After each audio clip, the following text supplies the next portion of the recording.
अच्छा, सीएसएस के जो सब्जेक्ट्स हैं उसकी जो इंतखाब के बारे में मैं आपको अपनी भी मिसाल दे सकता हूँ।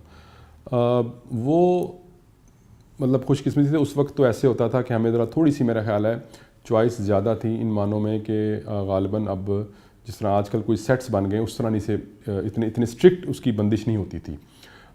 मसलन मैंने एक पॉलिटिकल साइंस रखा क्योंकि मैं एमए कर रहा था पॉलिटिकल साइंस में। पॉलिटिकल साइंस में फिर ऐसे मजमून भी थे जो कॉन्स्टिट्यूशन लॉ में पढ़ाया जाता था, तो फिर मैंने एक साथ में कॉन्स्टिट्यूशनल लॉ रख लिया। फिर मेरा थोड़ा सा जर्नलिज्म का बैकग्राउंड था तो मैंने जर्नलिज्म भी रख लिया। इसके साथ फिर मैंने इंटरनेशनल रिलेशंस रख लिया। फ़ायदा ये हुआ कि इंटरनेशनल रिलेशंस और करंट अफेयर्स जो कि एक लाजमी मजमून था उसकी तैयारी मुझे इकट्ठी एक ही करनी पड़ी। इसी तरह कॉन्स्टिट्यूशनल लॉ और पॉलिटिकल साइंस ये भी ओवरलैपिंग थे, तो इनकी भी तैयारी इकट्ठी हो गई। और फिर बिल्कुल इसी तरह जो इसका जर्नलिज़म का मेरा बैकग्राउंड था उसने बहुत हेल्प किया, लिहाजा मुझे अलहदा से कोई ऐसा मजमून रख कर तैयारी नहीं करनी पड़ी कि जिसके लिए मुझे कोई एकेडमी ज्वाइन करनी पड़ती। यही सवाल लोग अक्सर करते हैं कि क्या हमें सीएसएस की तैयारी के लिए एकेडमी तो नहीं ज्वाइन करनी चाहिए। तो मेरा जवाब ये होता है कि ये आपका अपना फ़ैसला होना चाहिए, क्योंकि बाज़ औक़ात आप अगर इतने थोड़े से यानी ऑर्गेनाइज्ड अगर नहीं हैं और कुछ बुनियादी बातों का अगर आपको इल्म नहीं है तो एकेडमी ज्वाइन करने से आपको वो एक मतलूबा मदद मिल जाती है। लेकिन और ज़ाहिर है उसका फ़ायदा होता है, लेकिन ये भी कोई ऐसा हार्ड एंड फास्ट रूल नहीं है कि सिर्फ एकेडमी ज्वाइन करने से ही आप इसमें कामयाबी हासिल कर सकते हैं। असल जो चीज़ है वो आपकी अपनी नीयत का खालिसपन और आपकी अपनी जो मेहनत है और काबिलियत है वो है इन दी एंड जो कि मैटर। अच्छा, आखिर में ये सीएसएस के इम्तहान के हवाले से मैंने 3-4 आपसे गुजारिशात और करनी हैं।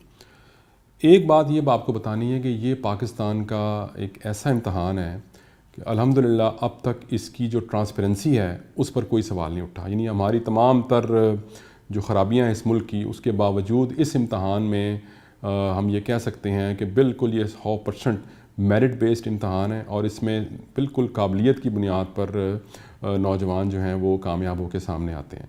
तो लिहाजा अगर आप में से कोई भी किसी भी ख़त्ते से ताल्लुक़ रखता है, चाहे वो पंजाब का राजनपुर का ज़िला हो या बलूचिस्तान का कोई दूर अफ्तादा गाँव हो या फाटा का कोई इलाका हो, तो ये कोई कैद नहीं है इसकी। हाँ, इससे ये ज़रूर है कि बाज़ लोग जो हैं वो पसमानदा इलाकों से जो ताल्लुक़ रखते हैं उनको एक डिसएडवांटेज ज़रूर होता है, लेकिन उसको कवर करने के लिए गवर्नमेंट ने इसीलिए उनके लिए कोटा भी रखा हुआ है। तो लिहाजा ये आप ज़हन में ज़रूर रखें कि अगर आप काबिल हैं, अगर आप मेहनती हैं और अगर आप में लगन है तो कोई बंदा आपको ये इम्तहान कामयाब करने से नहीं रोक सकता। ऑन ए लाइटर नोट, मैंने ऐसे ऐसे लोगों को ये इम्तहान में कामयाब होते देखा है और इतनी बड़ी बड़ी सीटों पर बतौर अफसर बराजमान देखा है कि अगर आप उनको देख लें तो आप हैरान रह जाएंगे कि इन लोगों ने भी सीएसएस किया है। अगर ये लोग कर सकते हैं तो मैं क्यों नहीं कर सकता। और इससे सी जुड़ी दूसरी बात यह है मोटिवेशन लेवल। ज़िंदगी में चाहे आपने सीएसएस करना हो या ना करना हो, कोई भी काम करना हो, तो हमेशा एक जेलसी ज़रूर डेवलप करें।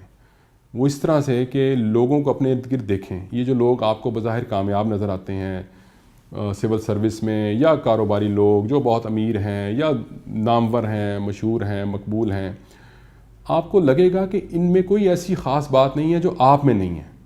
उनसे एक जेलसी डेवलप करें और सोचें कि अगर ये बंदा कामयाब हो सकता है तो मैं क्यों नहीं हो सकता।